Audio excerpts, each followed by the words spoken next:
आज के इस वीडियो में हम प्राचीन भारत के 16 महाजनपदों के बारे में पढ़ेंगे। तो आइए शुरू करते हैं आज का वीडियो। आगे पढ़ते हैं। नंबर 1, अवंती। इसकी पहचान मध्य प्रदेश के आधुनिक मालवा क्षेत्र से की जा सकती है। विंध्य पर्वत श्रृंखला इसे दो भाग में विभाजित करती थी, उत्तरी अवंती और दक्षिणी अवंती। उत्तरी अवंती की राजधानी उज्जयिनी और दक्षिणी अवंती की राजधानी माहिष्मती आधुनिक माहेश्वर थी। ये दोनों राजधानियां उत्तर भारत के एक और दक्कन से और पश्चिमी समुद्री तट के बंदरगाहों से जोड़ने वाले व्यापारिक मार्ग पर स्थित होने के कारण अत्यंत महत्वपूर्ण थी। प्राचीन काल में यहाँ हैय वंश का शासन था। प्रद्योत यहाँ का प्रतापी शासक हुआ। आगे पढ़ते हैं। नंबर 2, अश्मक्यास्यक।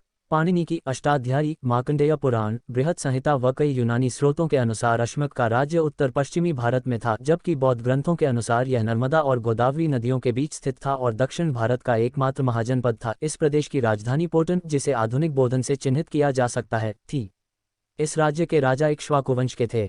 इसका अवंती के साथ निरंतर संघर्ष चलता रहता था और अंततः यह राज्य अवंती के अधीन हो गया। आगे पढ़ते हैं। नंबर 3, अंग। यह मगध के पूरब में बिहार के वर्तमान मुंगेर और भागलपुर जिले के आसपास का क्षेत्र था। यह चंपा नदी, आधुनिक चंदन नदी, द्वारा मगध से अलग होता था। इसकी राजधानी भी चंपा ही थी, जिसे पहले मालिनी नाम से भी जाना जाता था। चंपा उस समय भारत के सबसे प्रसिद्ध नगरों में से एक थी। अंत का मगध के साथ हमेशा संघर्ष होता रहता था और अंत में मगध ने इस राज्य को पराजित कर अपने में मिला लिया। महाभारत का प्रसिद्ध राजा कर्ण इस अंग देश का ही राजा था। दीर्घ निकाय के अनुसार महागोविंद ने इस नगर की निर्माण योजना बनाई थी। बिंबिसार ने अंग के शासक ब्रह्मदत्त को हराकर इस राज्य को मगध साम्राज्य में समाहित कर लिया। तत्पश्चात अजातशत्रु को अंग का उपराजा नियुक्त किया गया। आगे पढ़ते हैं। नंबर 4, कंबोज। यह गांधार कश्मीर के उत्तर में आधुनिक पामीर का पठार क्षेत्र में स्थित था, जहाँ राजौरी व हजड़ा क्षेत्र आते थे। हाटक या राजापुर इस राज्य की राजधानी थी।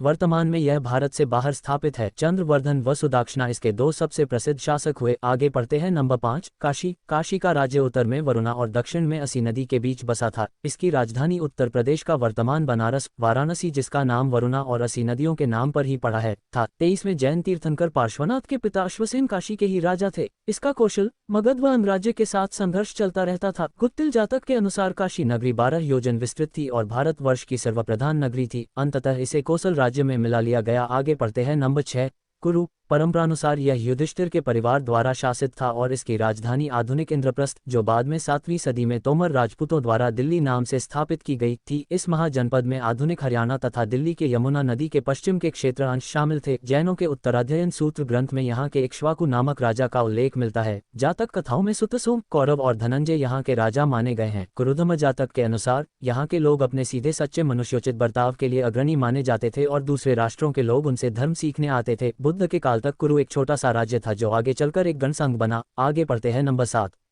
कौशल। कोसल। यह एक शक्तिशाली राज्य था जिसमें वर्तमान उत्तर प्रदेश के अयोध्या, गोंडा, गोरखपुर और बहराइच जिलों के क्षेत्र शामिल थे। यह पूर्व में गंडक, जिसे शास्त्रों में सदानीरा कहा गया है, पश्चिम में गोमती, दक्षिण में साई सर्पिका नदी और उत्तर में हिमालय की तराई के बीच स्थित एक सुरक्षित राज्य था। सरयू नदी इस राज्य को उत्तरी व दक्षिणी दो हिस्सों में बीच से विभाजित करती थी। उत्तरी कोसल की प्रथम राजधानी अयोध्या थी। श्रावस्ती, जिसकी पहचान आधुनिक सहेत महेत के रूप में की गई है, इसकी द्वितीय राजधानी थी। कुशावती व सिरपुर, आधुनिक श्रीपुर, द कोसल की राजधानी थी। कौशल के एक राजा कंस को पाली ग्रंथों में बारांसिक गह कहा गया है। उसी ने काशी को जीतकर कौशल में मिला लिया था। कौशल के सबसे प्रतापी राजा प्रसेंजित हुए, जो बुद्ध के समकालीन थे। आगे पढ़ते हैं। नंबर 8, गांधार। पाकिस्तान का पश्चिमी तथा अफगानिस्तान का पूर्वी क्षेत्र और कश्मीर के कुछ भाग इस राज्य में आते थे। इसकी राजधानी तक्षशिला थी, जो कि एक समकालीन ज्ञान एवं व्यापार की नगरी के रूप में प्रसिद्ध थी। यही भारत का पहला विश्वविद्यालय स्थापित हुआ था। प्राचीन तक्षशिला एक अत्यंत प्रमुख नगर था, जो अफगानिस्तान और मध्य एशिया को जाने वाले स्थल मार्गों पर पड़ता था और यह नगर सिंधु नदी के द्वारा अरब सागर में स्थित सामुद्रिक मार्गों से भी जुड़ा हुआ था। महाकाव्यों के अनुसार इसी स्थान पर जन्मेजय ने प्रसिद्ध नाग यज्ञ करवाया था। बौद्ध, जैन और यूनानी स्रोतों में इस नगर की काफी चर्चा हुई है। इस स्थान पर किए गए पुरातात्विक उत्खननों के दौरान 3 प्रमुख बस्तियों को रेखांकित किया गया है, जो भीर, सिरकप और सिरसुख के नाम से जाने जाते हैं। भीर का टीला इस नगर की प्राचीनतम बस्ती है, जहां 6वीं-5वीं शताब्दी सम पू से लेकर 2वीं शताब्दी पू तक के अवशेष मिले हैं। ध्यातव्य है कि गंधार का यह राज्य आधुनिक कंधार से अलग है, जो कि इस क्षेत्र से दक्षिण में स्थित था। पुक्कुस्ती या पुष्करसेन 6वीं सदी में यहाँ का प्रसिद्ध शासक हुआ, जिसने अवती को पराजित किया था। तक्षशिला की खोज अलेक्जेंडर कनिंघम नामक पुरातत्वविद ने 1871 में की थी, जो कि भारतीय पुरातत्विक सर्वेक्षण (AS) के प्रथम महानिदेशक थे। इसके अलावा उन्हें सुघन, अहिच्छत्र, संगल, विराट, श्रावस्ती, कौशाम्बी, पद्मावती, वैशाली, नालंदा इत्यादि जैसे ऐतिहासिक स्थलों की भी खोज का श्रेय जाता है। आगे पढ़ते हैं। नंबर 9, चेदी। चेदी वर्तमान उत्तर प्रदेश के बुंदेलखंड का क्षेत्र था। इसकी राजधानी शक्तिमती थी जो सत्यवती नगर के नाम से जानी जाती थी। इस राज्य का उल्लेख महाभारत में भी है। शिशुपाल यहाँ का प्रसिद्ध राजा था जिसका वध परंपरानुसार भगवान कृष्ण ने किया था। आगे पढ़ते हैं नंबर 10। वज्जी या वृज्जी। वज्जी का शाब्दिक अर्थ होता है पशुपालक समुदाय। यह 8 कुछ स्रोतों के अनुसार 9 राज्यों का एक संघ था जो अट्ठकुलिक कहलाते थे। यह गंगा नदी के उत्तर में नेपाल की तराई में स्थित था। वज्जियों के इन 8 कुलों में वज्जी, लिच्छवी और विदेह और ज्ञात्रिक सर्वाधिक महत्वपूर्ण थे। अन्य कुल उम्र, भोग, कौरव, एच्छवक आदि थे जिनके बारे में अधिक जानकारी नहीं मिलती। ज्ञात्रिक की राजधानी नादिका थी। जैन महावीर इसी कुल के थे। इस संघ का सर्वाधिक शक्तिशाली गणराज्य वैशाली के लिच्छवियों का था जो क्षत्रिय थे। इस राज्य की राजधानी वैशाली थी जिसकी पहचान आधुनिक बिहार के मुजफ्फरपुर जिले में गंडक नदी के तट पर स्थित वशार से की गई है। विदेह की राजधानी मिथिला थी जो वर्तमान नेपाल की सीमा में जनकपुर नामक कस्बे के रूप में आज भी विद्यमान है। गंगा नदी वज्जी और मगध बीच की सीमा का निर्धारण करती थी। इस संघ में 8 न्यायालय थे। जैन परंपरा के अनुसार यहाँ महावीर का जन्म स्थान था और पुराणों में इसे विसल नामक शासक का नगर बतलाया है जिसके कारण इसका नाम वैशाली पड़ा। राजा विसल का गढ़ कहे जाने वाले पुरातात्विक टीले से पुराने दुर्ग के अवशेष मिले हैं। यहीं से प्राप्त एक तालाब को लिच्छवियों के राज्याभिषेक से जुड़े प्रसिद्ध तालाब में माना जाता है। लिच्छवी गणराज्य को विश्व का पहला गणतंत्र माना जाता है। मगध के शासक अजातशत्रु ने अपने मंत्री वस्कार की सहायता से वज्जी कुल पर विजय प्राप्त कर ली। महावस्तु से ज्ञात होता है कि महात्मा बुद्ध 11 लिच्छवियों के निमंत्रण पर वैशाली गए थे। वज्जी गणसंघ के शासक चेतक त्रिशाला महावीर की माता के भाई थे और मगध के राजा बिंबिसार की पत्नी चेलान्ना के पिता। आगे पढ़ते हैं नंबर 11। वत्स्या वंश उत्तर प्रदेश के प्रयाग आधुनिक इलाहाबाद अथवा प्रयागराज के आसपास का क्षेत्र। इसकी राजधानी कौशाम्बी थी जो बौद्ध व जैन दोनों धर्मों का प्रमुख केंद्र थी। यह अपने उत्कृष्ट सूती वस्त्रों के लिए प्रसिद्ध था। बुद्ध काल में यहाँ पौरव वंश का शासन था जिसका प्रतापी राजा उदयन हुआ। उसने अवती के शासक चंद प्रद्योत को बंदी बना लिया था। पुराणों के अनुसार राजा निचक्षु ने यमुना नदी के तट पर अपने राज्यवंश की स्थापना तब की थी जब हस्तिनापुर राज्य का पतन हो गया था। आगे पढ़ते हैं नंबर 12। पांचाल। इसके अंतर्गत मध्य गंगा यमुना दोआब का पश्चिमी उत्तर प्रदेश समाहित था जिसमें रुहेलखंड आता है। यह गंगा नदी द्वारा 2 शाखाओं में विभाजित था, उत्तरी पंचाल और दक्षिणी पंचाल। उत्तरी पांचाल की राजधानी अहिच्छत्र थी जिसको आधुनिक बरेली के रामनगर से चिन्हित किया जाता है और दक्षिणी पांचाल की राजधानी काम्पिल्य थी जिसकी पहचान फर्रुखाबाद जिले के काम्पिल्य से की गई है। कन्नौज भी इसी क्षेत्र में स्थित था। चुलानी ब्रह्मदत्त पांचाल देश का एक महान शासक हुआ। आगे पढ़ते हैं नंबर 13। मत्स्य या मच्छर। इसमें वर्तमान राजस्थान के अलवर, भरतपुर तथा जयपुर के क्षेत्र शामिल थे। इसकी राजधानी विराटनगर थी जिसकी पहचान आधुनिक वैराट के रूप में की गई है।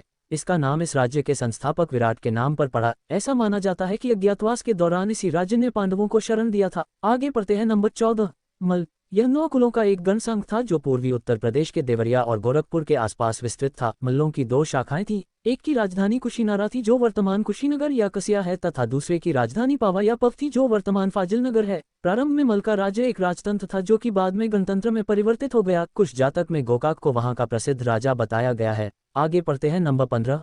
सुरसेन या शूरसेन। यह पश्चिमी उत्तर प्रदेश में स्थित था जिसकी राजधानी मथुरा थी। प्रारंभिक ऐतिहासिक काल के प्रमुख नगरों में मथुरा का स्थान आता है। महाभारत और पुराणों में इस स्थान को यादव वंशों से जोड़ा गया जिनमें वृष्णि भी एक कुल था जिसमें कृष्ण का जन्म हुआ था। यह नगर गंगा के उबर मैदानों के द्वार पर स्थित और उत्तरापथ का एक प्रमुख केंद्र है क्योंकि यहाँ से उत्तरापथ दक्षिणवर्ती दिशा में मालवा की ओर जाता था और एक मार्ग पश्चिमी तट को और मथुरा नगर के उत्तर में यमुना के निकट अम्बरोश टोला को मथुरा के सांस्कृतिक स्तर विन्यास में कालखंड से जोड़ा गया है। बौद्ध ग्रंथों के अनुसार अवंती पुत्र यहाँ का राजा था जो बुद्ध का शिष्य था। उसी के प्रयासों से इस राज्य में बौद्ध धर्म का विस्तार हुआ। पुराणों में मथुरा के राजवंश को यदुवंश कहा जाता था। आगे पढ़ते हैं नंबर 16।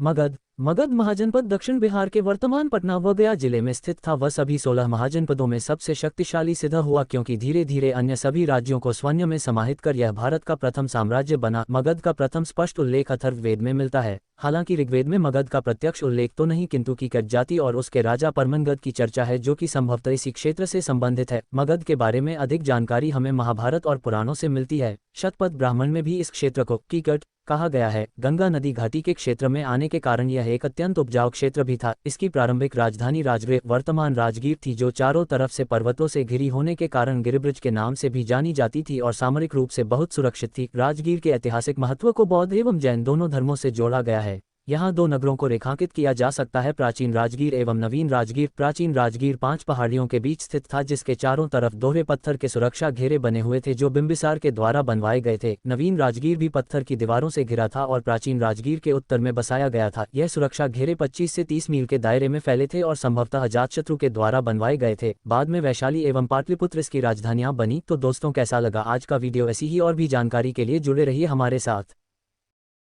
इसी प्रकार की और भी जानकारी पाने के लिए हमारे YouTube चैनल हिंद जी के एग्जाम को सब्सक्राइब, लाइक, शेयर जरूर करें। धन्यवाद।